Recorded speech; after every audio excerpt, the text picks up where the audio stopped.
Welcome to Process Control Design and Practice. My name is Tom Meadowcroft. In this video, we will learn about states and objectives.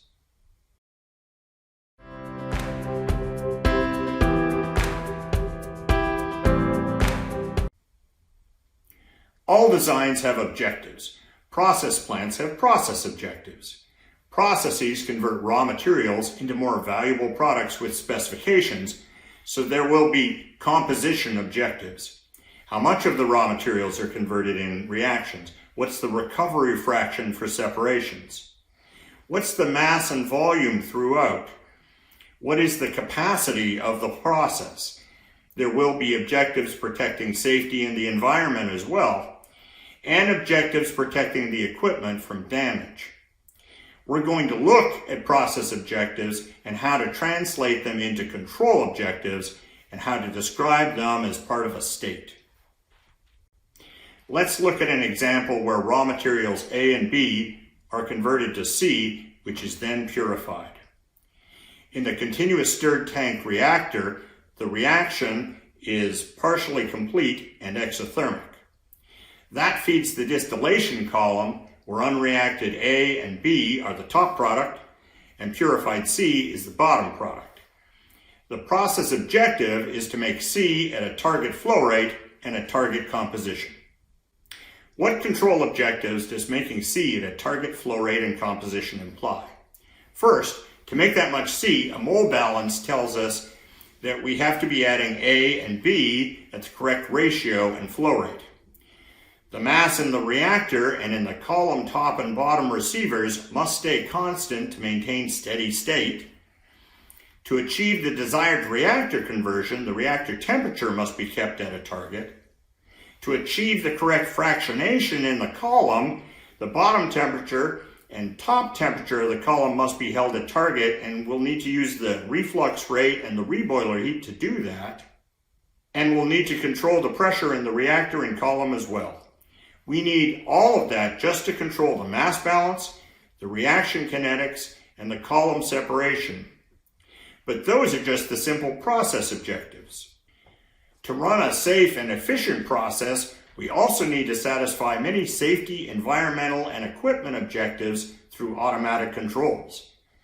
We need to act to prevent a high reactor temperature or a high temperature at the bottom of the column, which could cause thermal decomposition. We need to act to prevent high pressures in either vessel, which could cause vessel failure. We need to act to prevent overflows of the reactor or receivers to prevent a spill. We need to act to prevent vapor escaping past the total condenser to prevent an environmental release. We need to act to prevent pumps from running dry or running while blocked in to protect the pump. These objectives are just as important for our automated process as those mass balance and temperature objectives. When we transform process objectives to control objectives, we need to express them in terms of state variables.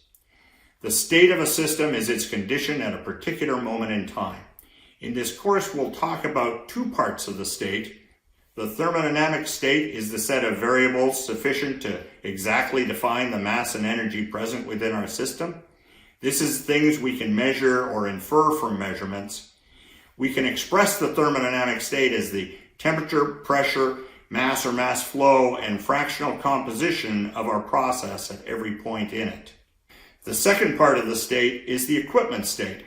The equipment state is the status of all the process devices that we can control or manipulate, devices such as motors, valves, and feedback controllers.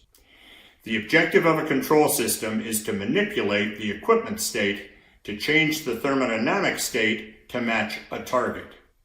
When we adjust a cooling water valve to control the temperature and reaction kinetics in our example reactor, the valve is part of the equipment state, while the reactor temperature and composition are part of the thermodynamic state.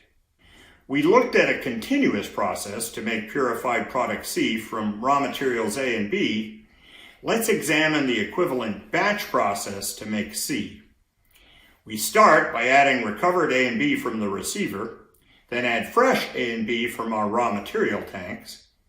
Next, we heat the reactor and allow the A plus B to react into C.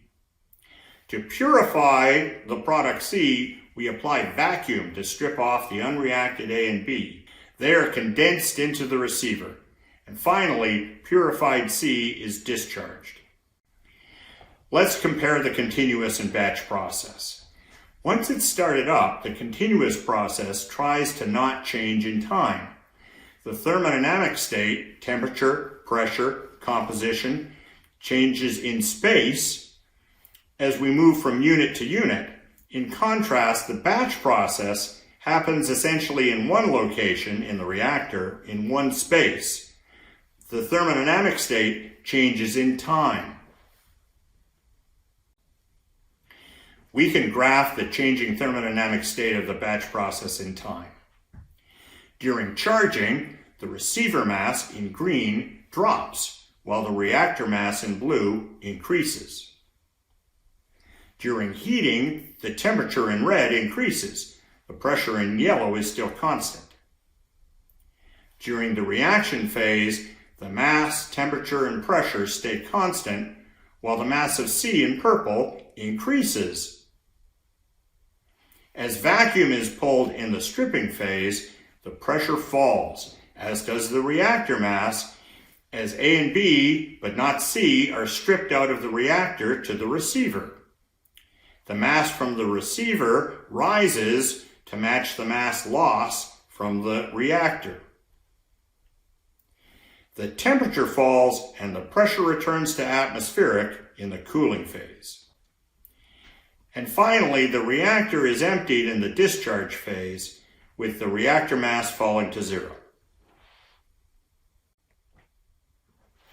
In this talk, we have learned about the thermodynamic state, the equipment state, and how process objectives become control objectives. Look for more videos at chemicalengineeringpractice.org. I'm Tom Meadowcroft. I hope to see you again soon.